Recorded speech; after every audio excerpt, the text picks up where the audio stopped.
Capítulo 6. A cidade na qual Raíssa Martins Mendonça prometera que nunca mais pisaria novamente não parecia ser a mesma diante de seus olhos. Havia algo diferente no ar, ou, quem sabe, era ela quem estava mudada. Não somente externa, mas também internamente. Estava ferida, traída, abandonada, humilhada pela vida, pelas experiências, pelo mundo. Um sentimento de fracasso consumia suas forças. Dia e noite, noite e dia. Tudo o que imaginou, os sonhos, os planos, havia afundado como um navio naufragado. Ao mesmo tempo, ao voltar às suas origens, sentia-se protegida, acolhida, como se novamente nos braços de uma pessoa amada. No entanto, haveria de levantar a cabeça, criar forças para continuar em busca de um horizonte digno, agora mais consciente de que, na vida, é preciso cautela, jogo de cintura e uma dose extra de desconfiança em relação a tudo. Um passo de cada vez, para não tropeçar e cair a um só tempo. A primeira providência foi checar como andavam as coisas no salão de beleza. Ela percebeu que a agenda de clientes havia sofrido perdas. As senhoras de posses que frequentavam o estabelecimento para lá se dirigiam também em busca de descontração, e a ausência da proprietária, sempre com bons conselhos e dicas de beleza, as desestimulavam a manter a periodicidade. Com o tempo, a clientela passou a minguar, ao ponto de os funcionários seriam obrigados a cruzar os braços, assistir à TV ou a ler revistas em plena sexta-feira. Não quero ver ninguém parado. Sandra, rápido, pegue a lista com os números de telefone de todas as clientes, pediu a uma de suas funcionárias. Os funcionários aplaudiram a atitude enérgica e salvadora. A cabeleireira levou o estímulo que todos precisavam e, de repente, reacendeu o brilho no olhar de cada um deles. Encorajados por ela e respaldado pelas autorizações de promoções e anúncios de novos produtos importados de São Paulo, em uma semana a agenda já estava lotada. A notícia de que retornara da Europa ainda mais poderosa, transformada, atualizada e completamente antenada com o mundo da moda internacional levou a uma corrida desesperada ao Aquários Cabeleireiros. Raíssa, claro, escondeu a realidade e no lugar contou mil maravilhas às clientes, que queriam saber detalhes da viagem e dos salões de beleza pelos quais ela havia incursionado. A verdade é que, durante os dias em São Paulo, procurou descontração e terapia em cursos de maquiagem e cabelo, indicados e pagos por Otávio Roberto, que nos olhos dela enxergava uma tristeza profunda e sem fim. No entanto, para as clientes ela contou que os cursos haviam sido feitos na Europa, fato que enchia as madames de orgulho. As clientes jamais desconfiaram que a experiência da cabeleireira no velho mundo foi como um filme de terror. A decepção maior, não obstante, estaria por vir. Animada com a retomada de fôlego do salão, que conseguiu salvar com muito jogo de cintura, simpatia e criatividade, queria mais notícias boas. E tirou uma manhã para ir ver como estavam as coisas no partido, de onde havia requisitado férias. Com os lucros do salão, que dava indícios de crescimento nessa nova fase, somado aos outros proventos, daria para recomeçar e pagar as contas e os prejuízos. Ao abrir a porta, foi recebida com uns sustos em tamanho, pelos colegas. Todos questionaram o que Dorivaldo havia feito com ele mesmo, trajando roupas femininas, sapatos de saltos altos, cabelos e unhas compridos, maquiagem no rosto e feições bastante femininas. O antigo funcionário deixou os colegas de trabalho impactados e impressionados com a transformação.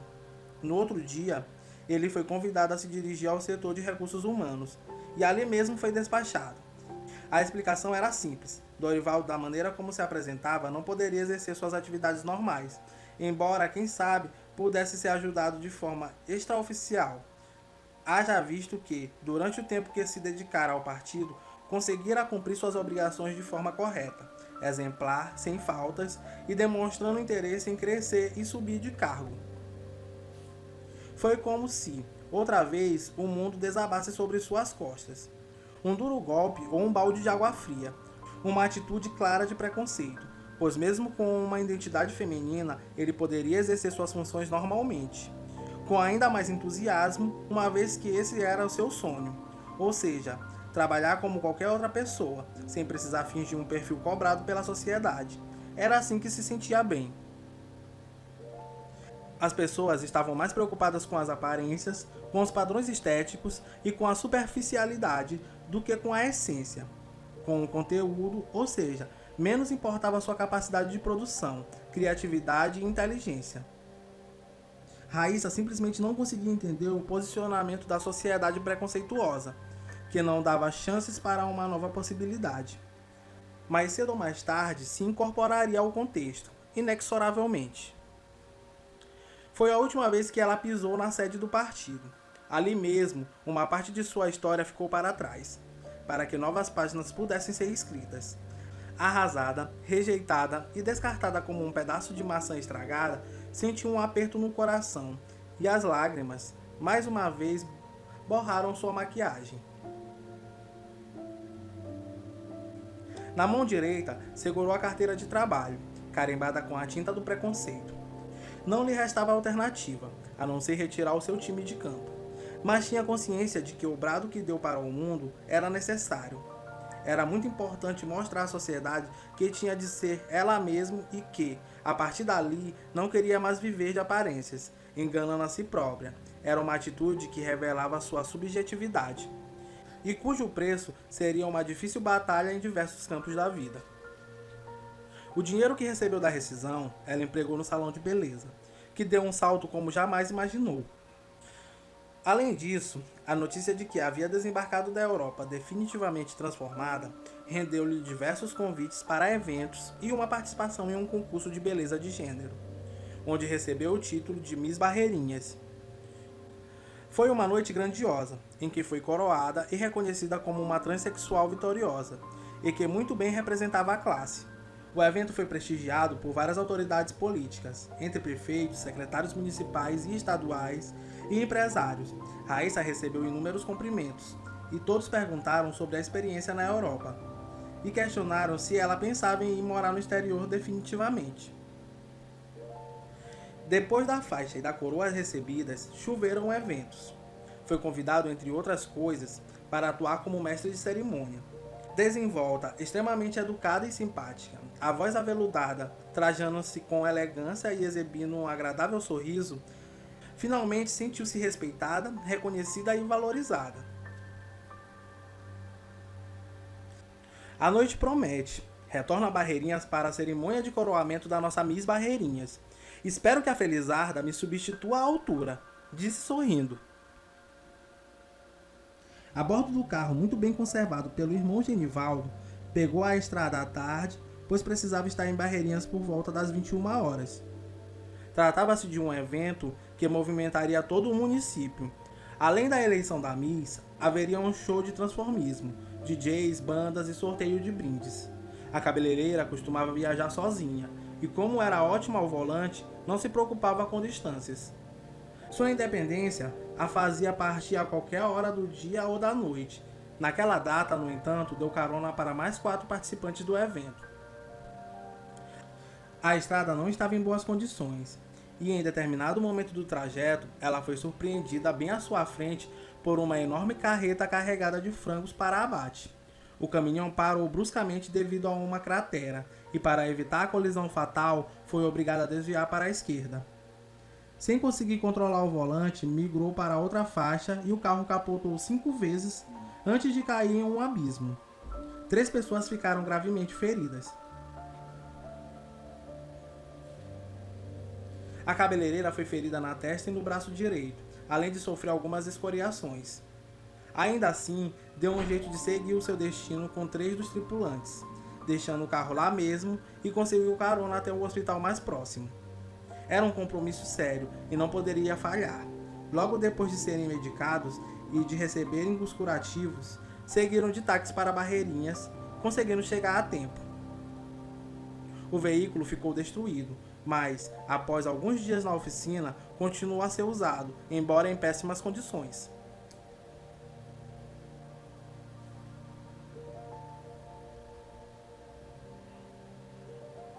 Os desdobramentos do retorno de Raíssa Mendonça ao Maranhão foram relatados ao amigo Otávio Roberto por cartas. Raramente ela ligava diretamente para ele. Sozinha em seu quarto, lembrou-se de tudo o que havia passado e, naquele mesmo instante, pegou a caneta e papel para escrever. Otávio Roberto apoiava todas as empreitadas da amiga e já sabia que o salão estava em ótima fase e que ela havia conquistado a simpatia de mais pessoas com o seu visível talento para a área da beleza. Os eventos não davam trégua e o currículo de amizades só aumentava. Os promotores de eventos de gênero disputavam sua participação, uma vez que sua simpatia e a maneira descontraída como conduzia a noite faziam toda a diferença. Uma das festas para a qual foi convidada a participar aconteceu justamente em Pedro do Rosário, e ela, claro, aceitou, pois havia meses que queria retornar à sua terra natal, para ver como seguia a vida por lá. Era uma solenidade de formatura de uma turma de ensino médio, evento que movimentou o município. Convidada para a madrinha de um conterrâneo, Raíssa foi anunciada ao microfone, em alto e bom som, como a filha de Pedro do Rosário. Naquela ocasião, aproveitou para rever parentes, amigos e reencontrar as paisagens que nunca saíram de sua mente. No entanto, observou que a cidade estava jogada ao descaso, maltratada, com lixos pelas ruas, igrejas visivelmente sem manutenção, mercados às traças e uma série de outras precariedades. Por um momento, a filha de Pedro do Rosário lembrou-se do dia em que desembarcou em Barcelona e com a cidade se encantou. Como poderia haver tanta discrepância no mundo? Como poderia ser gritante a diferença de realidades entre o Brasil e o exterior? Nas cartas, Otávio Roberto já havia compreendido qual era a missão de Raíssa. Depois de tanto sofrimento e desilusões, e ele, em todos os escritos, instigava a amiga a se encorajar em algum projeto social ou político. E ele, em todos os escritos, instigava a amiga a se engajar em algum projeto social ou político. E a aconselhou a se filiar a um partido. Ele enxergava claramente que ela precisava da sua contribuição à sociedade e, em uma das cartas, disse: muitas das vezes, a resposta que damos às provações por que passamos transubstancia-se em um gesto de solidariedade, em algo que fazemos para o próximo. Precisamos prestar atenção nas pistas à nossa volta. São muitas as mensagens e precisamos concentrar as nossas forças para mudar a realidade. Há diversas maneiras de combater o preconceito, inclusive mostrando nosso valor à sociedade. Não precisamos combater da mesma maneira com que fazem os preconceituosos, que não conseguem enxergar um palmo à sua frente. Ofereçamos flores a quem nos bofeteia e mostraremos que nem tudo é como parece. As sábias palavras de Otávio Roberto fizeram-na sentir-se completamente responsável pelo seu futuro e, ao mesmo tempo, compreender que todos os maremotos que atravessou tinham sentido e que sua missão deveria ser muito importante. Ao mesmo tempo em que sentia a necessidade de obter a absolvição da sociedade, compreendendo sua condição, as mudanças pelas quais passou e toda a sua transformação interior, ela precisava mostrar o seu valor, dar a sua parcela de contribuição ao mundo, uma vez que tinha forças suficientes para lutar contra as injustiças, algo que conhecia muito bem. Incentivada por Dona Maria do Rosário, fundadora e primeira prefeita de Pedro do Rosário, aceitou o convite para se filiar ao PSDB. A filiação era apenas a ponta do iceberg, pois a ex-prefeita já havia lido nas estrelas que algo estava reservado para a militante dentro do partido. E foi numa das reuniões, a portas fechadas, que ela foi surpreendida com uma ideia que nunca havia passado por sua cabeça. Por que você não se candidata a vereadora por Pedro do Rosário? O projeto seria diferenciado, algo inusitado, e os cidadãos buscam justamente algo diferente e alguém em quem possam confiar. O mundo está mudando. Acredito que o preconceito não será capaz de colocar tudo a perder. Você tem boas intenções, está insatisfeito com o que vem sendo feito na nossa cidade, tem um coração bom e esse é o ponto de partida para brigar pelo povo. Convidou Maria do Rosário. Foi como se, diante dela, fossem abertas 1000 janelas. e os raios de sol da mais bela manhã por elas penetrassem, trazendo força e luz, boas energias, como um clarão repleto de boas intenções. Naquele instante, ela sabia que uma ponte havia sido estendida para que passasse, e, do outro lado, teria muito trabalho a fazer. Se é para lutar pelo meu povo sofrido e provar que as aparências enganam, eu aceito. Vou mostrar que quando se compreende a política como um fator de transformação da sociedade, conseguimos dar uma resposta positiva àqueles que acreditam em nós. A partir de então, um novo capítulo começou a ser escrito na vida de Raíssa Mendonça. Ela concentrou todas as forças naquele projeto, dando início a uma longa e exaustiva trajetória ao lado de Maria do Rosário Serrão Martins, que tentava recuperar as rédeas da prefeitura. Afinal, as coisas não iam nada bem. Popular, Maria do Rosário tinha deixado as chaves do gabinete do executivo municipal nas mãos de seu motorista, que, com seu total apoio, conseguiu se eleger prefeito. No entanto, o gestor deixou muito a desejar. Era preciso reorganizar a casa. Ao lado da ex-prefeita experiente, Raíssa sentiu-se forte e buscou compreender o jogo político, a maneira correta de se dirigir aos eleitores, mas não conseguiu evitar o jogo de interesses por parte de alguns comportamentos típicos da sociedade do interior e uma herança do coronelismo. Diariamente, ela recebia dezenas de pessoas que contavam suas histórias com tanta confiança que só quem conhecia aquela realidade sabia o quanto era difícil a vida daqueles ainda não emancipados. Com o coração partido, ela sempre os amparava, de alguma forma nunca negava, mas deixava todos à vontade para dar ou sonegar o voto. Jamais comprei um único voto, nunca vendi o meu e por isso não tenho o direito de tratar o de vocês como mercadoria. O Brasil precisa mudar e as pessoas precisam entender que o nosso país só irá para frente quando formos justos, verdadeiros, honestos. Sempre fui uma pessoa pobre, não sei o que é conforto. Dormia em uma rede decrépita, numa casa de taipa, com portas de mensaba, porque os meus pais não tinham condições de dar algo melhor. Para sobreviver, sofri muito na capital. Recolhi restos de frutas que ninguém queria mais, sofri os mais cruéis preconceitos que um ser humano pode sofrer, fui enganada, traída, expulsa das casas onde trabalhei como empregada doméstica. Sei o que é sofrimento, derramei um mar de lágrimas e hoje estou aqui, de cabeça erguida, buscando dar minha contribuição à minha sociedade, buscando dar a minha contribuição à minha cidade e para melhorar a vida de vocês. Quero ser vereadora para buscar a dignidade de que vocês merecem. Aqui ao meu lado, esta mulher guerreira que fez muito pela nossa cidade e agora, como observa que as coisas tomaram um rumo desgovernado, quer mais uma chance. Chance esta que apenas vocês poderão dar. Esse era o tom dos discursos ao lado de Maria do Rosário Serrão Martins e dos outros candidatos na Praça da Matriz e em todos os povoados que compunham o município. A simpatia da candidata, sempre arrumada e cheirosa, proferindo palavras verdadeiras, agradava. Os aplausos eram calorosos. O povo sabia que ali estava alguém que não tinha motivos para mentir, enganar ou fingir.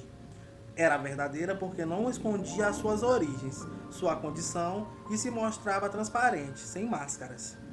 Ou seja, sua campanha era sensacional, mas, ao mesmo tempo, os adversários faziam de tudo para destruir seu discurso.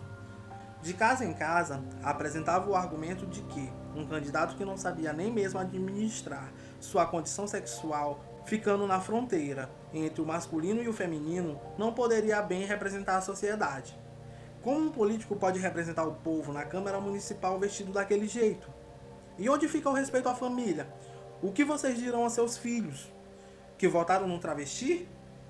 E vocês, evangélicos, concordam com isso? Não acham uma afronta? Disse um dos candidatos durante um comício em praça pública. Raíssa Mendonça passou a se tornar o centro das atenções. Uma transexual candidata a vereadora por um município maranhense, onde o conservadorismo ainda reinava, era para os municípios uma situação no mínimo incomum. E por esta razão estava dando certo, uma vez que os índices de aceitação da candidata só melhoravam, pois ao longo da campanha os eleitores iam se acostumando e como um movimento que crescia, era como se ela representasse o novo, O ineditismo, o outro lado das coisas, a política passada a limpo, uma segunda chance. Ao mesmo tempo, as pessoas tinham curiosidade de saber como seriam os desdobramentos dos fatos. A bondade da candidata era também um fator determinante, pois aqueles que não a conheciam e tinham a oportunidade de, pelo menos alguns instantes, estar com ela, saíam do encontro com outra visão. Gostei, gente boa demais, vou votar nela. Inteligente, sabe conversar, nem parece que é daqui, disse uma eleitora.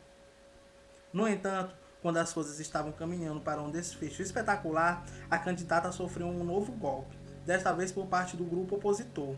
Tudo aconteceu na véspera do pleito, quando ela recebeu a visita de 2 rapazes na casa de sua coordenadora de campanha. Contam na cidade que esta eleição é sua.